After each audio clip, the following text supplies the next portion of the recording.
I can't believe you have such a low educational background. I'm disappointed.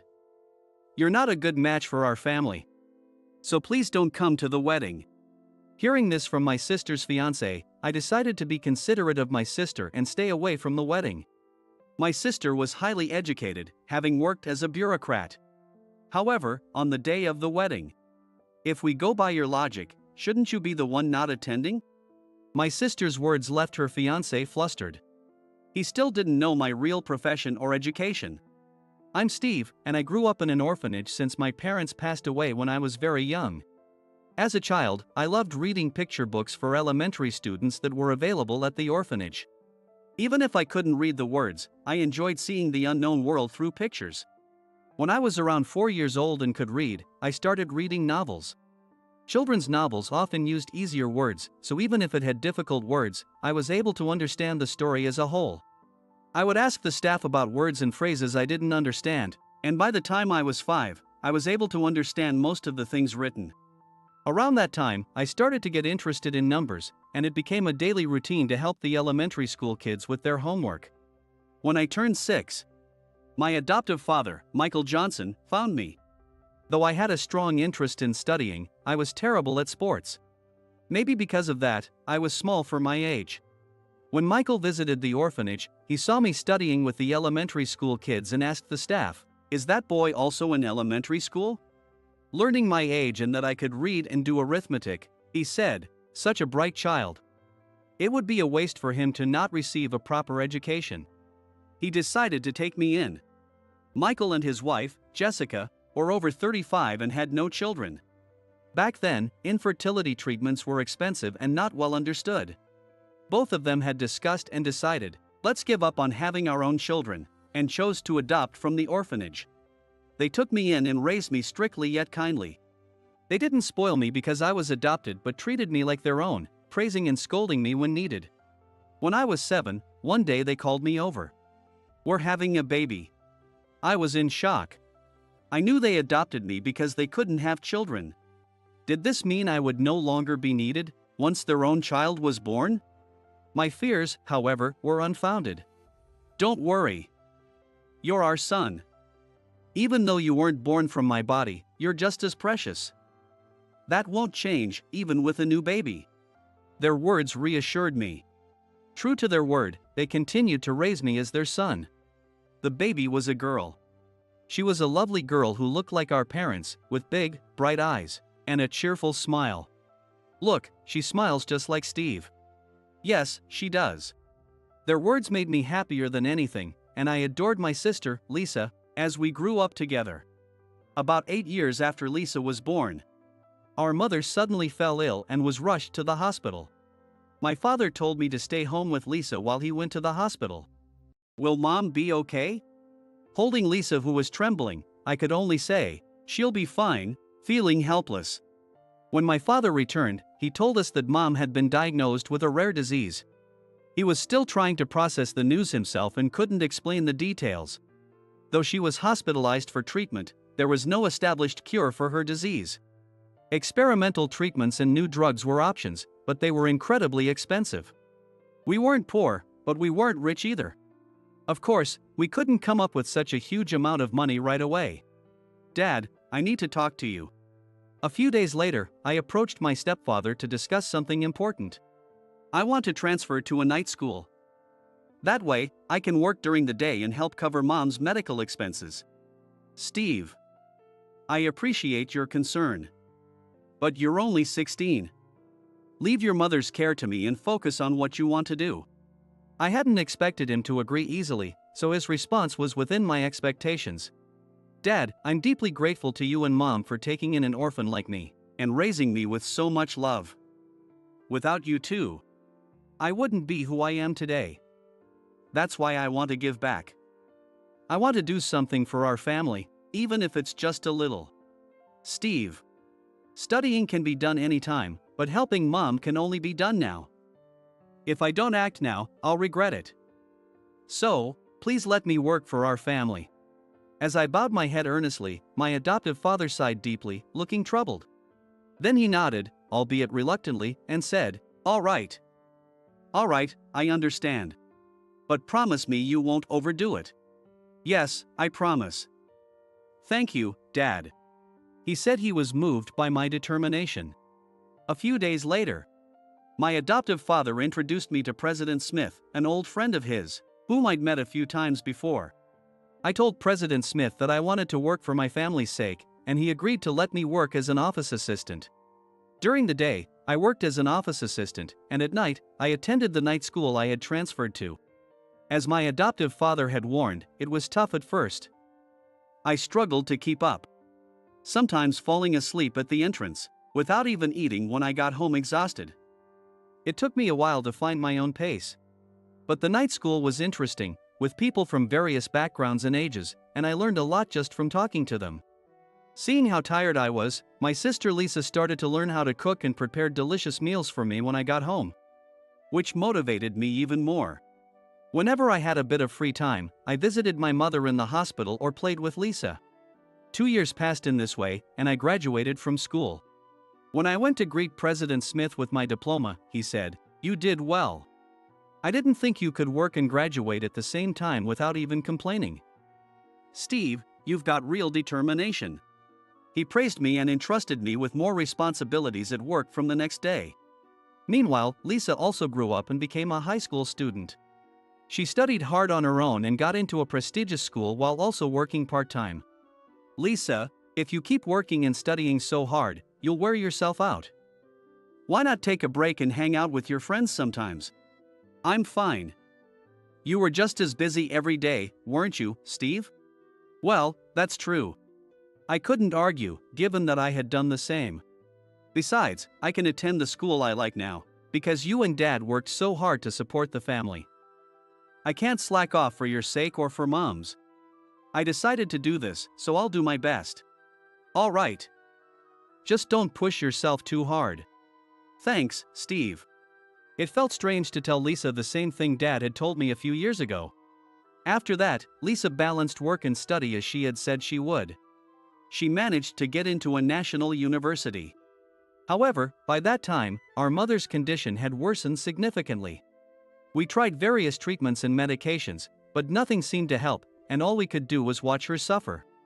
Then, after Lisa's coming-of-age ceremony, Mom passed away peacefully in her sleep, holding a photo of Lisa in her dress. Even after the 7-day mourning period, the house remained eerily quiet.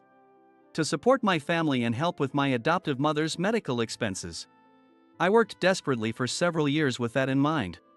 But I couldn't help feeling there might have been more I could have done for her. I wondered if there was a way to alleviate her suffering. Seeing Lisa cry in front of Mom's photo made me feel frustrated and helpless. "Dad, what's up? I've found something I want to do. There are many others suffering from the same rare disease as my adoptive mother. I want to save them with my own hands. I want to become someone who can help." But as I thought about it, I realized my age was coming close to 30. Is it too late to start now? It's not too late. Steve, you've always been brilliant. It won't be easy, but I know you can do it. My adoptive father encouraged me gently, and I was grateful for his support. A few years later, I found myself in Germany, having passed 40. I had heard that research on the rare disease my adoptive mother had suffered from was advancing in Germany, so I moved there without hesitation. Meanwhile, in the States, Lisa had landed a job as a diplomat. Surrounded by male colleagues, she was building her career and working hard. Because of our different schedules, we didn't keep in touch often, but one day, Lisa reached out to me. "I'm getting married. I want to introduce you to my fiancé. Can you come back home?"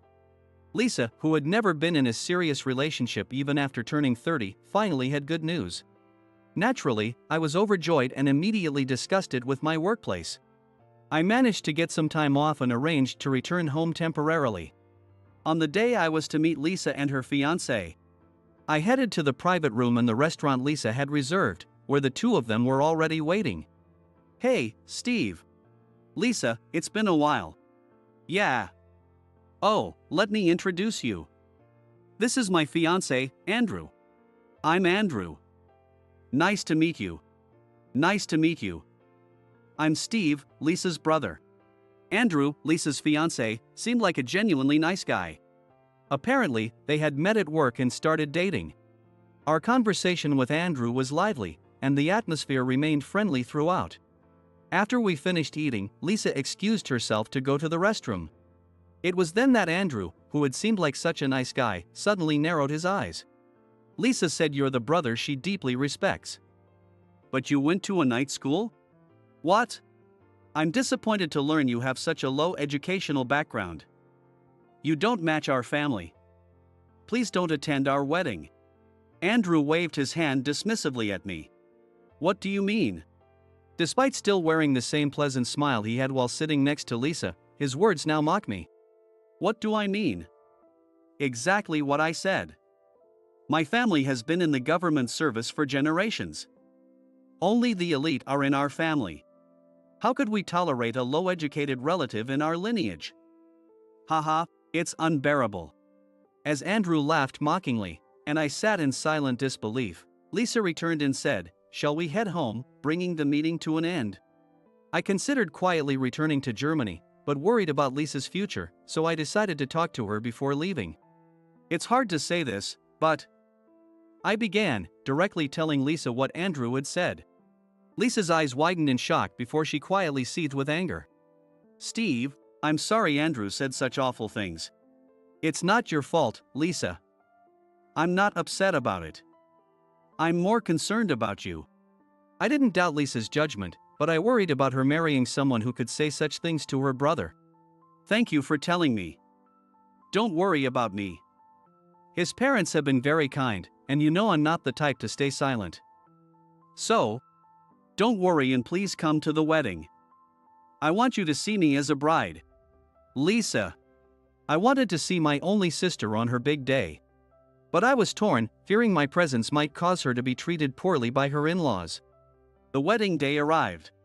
I visited the bride's room in the church. Lisa, you look beautiful. Thank you, Steve. Lisa's embarrassed smile in her wedding dress was so beautiful it brought tears to my eyes, while my adoptive father was already bawling. I wish Mom could have seen this, he said, and the three of us laughed through our tears. After a while, my adoptive father left the room to wash his face, and as if on cue, there was a knock on the door, and Andrew walked in. Lisa. Andrew. In his tuxedo, Andrew looked at me with an obvious expression of disdain. Steve, I didn't know you were here. I had decided to skip the wedding for Lisa's sake, but I couldn't resist seeing her in her wedding dress. I had taken a long leave of absence and planned to enjoy my time in the States. This is a once-in-a-lifetime moment for my sister. I'll leave soon, so please forgive me. Seeing me smile, Andrew let out a deep sigh. However, seeing this, Lisa glared sharply at Andrew. Andrew, no matter what you say, Steve will attend the wedding. Lisa, it's okay. I don't need to. It's not okay. Andrew, if you say anything more against my brother, I'll call off this wedding. Why would you do that? Because, who could marry someone who insults their family? Lisa stood firm, and Andrew, clearly not expecting this, looked flustered before suddenly getting defensive. But it's true that your brother has a low educational background. Aren't you embarrassed to have a relative whose highest education is from a night school? I'm not embarrassed at all. Lisa's hand reached out to Andrew for a slap. The sound of Lisa's slap echoed through the room. Andrew, eyes wide in shock, held his cheek and slowly looked at Lisa. Lisa, trembling with anger, took a deep breath to calm herself, and I put a hand on her shoulder to comfort her. Shouldn't you be the one not attending? What? The one who should skip the wedding is you, Andrew. What do you mean? Steve is working as a doctor in Germany now. What? By your logic, Steve's education is from a university, and it's a German one. Andrew's eyes widened as he looked back and forth between Lisa and me. After our mother passed away, I aspired to become a doctor. I consulted many people and set a 3-year deadline to pass the medical school entrance exam. President Smith allowed me to keep my position and adjusted my workload, so I could focus on my studies under the condition that if I didn't make it in 3 years, I'd give up. I studied desperately and got accepted into medical school. But then I heard that research on the rare disease was advancing in Germany. And I immediately consulted my adoptive father. Go for it, he said, handing me a substantial amount of money. President Smith also increased my severance pay as a farewell gift, and both of them sent me off warmly. Everyone supported me as I chose to forego medical school in the States and move to Germany. With their hopes and expectations engraved in my heart, I set off for Germany, determined to succeed. It takes at least 8 years to obtain a medical license in Germany. Now, I've finally earned my medical license and am working while being part of a research team studying rare diseases. That can't be true. It's impossible. Andrew shouted repeatedly, unable to accept my story. I won't acknowledge it. I just won't. Besides, why didn't you say anything at our first meeting? You could have defended yourself. I didn't go to a German university for the sake of a degree. I had something I really wanted to do, and becoming a doctor was necessary for that. That's all. What does that mean? The degree came as a result. I'm not interested in it, and I didn't see a need to mention it. Andrew collapsed into a chair, seemingly at a loss for words. Why do you judge people solely based on their educational background? Lisa asked him, and after a moment, he began to speak haltingly. Andrew's parents and siblings were all graduates of prestigious national universities, while he was the only one who had attended a private university. Growing up, Andrew was constantly told he was a failure because he couldn't keep up academically. Even though it was a well-known private university, he was labeled a failure because he had enrolled in the department with the lowest entrance requirements. And this led to his deep-seated inferiority complex about his education. However, whenever he attended social gatherings, he was popular because of his university's name. Despite his family's disparagement, he started to believe he might be considered an elite by society at large. So, he ended up believing that people only cared about educational background rather than a person's actual abilities. He started thinking that academic credentials were everything. In the middle of Andrew's story, my adoptive father, who had returned to the room, spoke up. Do you still believe education is everything, even after seeing Steve? Steve attended a night school, but that was because he chose to work and study simultaneously to support our family. Is that something to be ashamed of? No matter how much you belittle him, he is my proud son. That's just an idealistic view. Lisa frowned at Andrew's sullen response. And what if it is? My brother and I have worked hard to get to where we are today. We've done it for our family. Can you only maintain your pride by putting others down? Seeing Andrew struggle to respond, I added, I can understand feeling pressured when those around you are accomplished.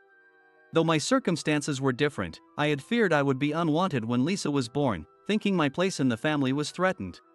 However, my family accepted me along with my insecurities and treated me with genuine love and care.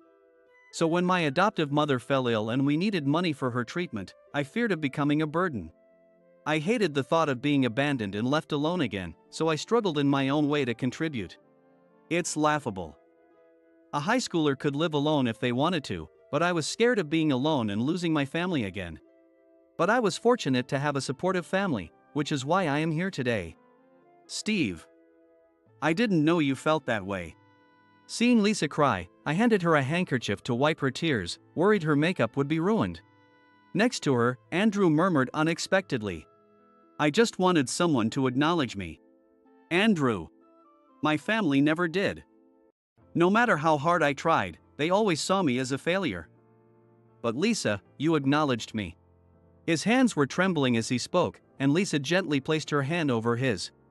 Lisa never cared about my educational background.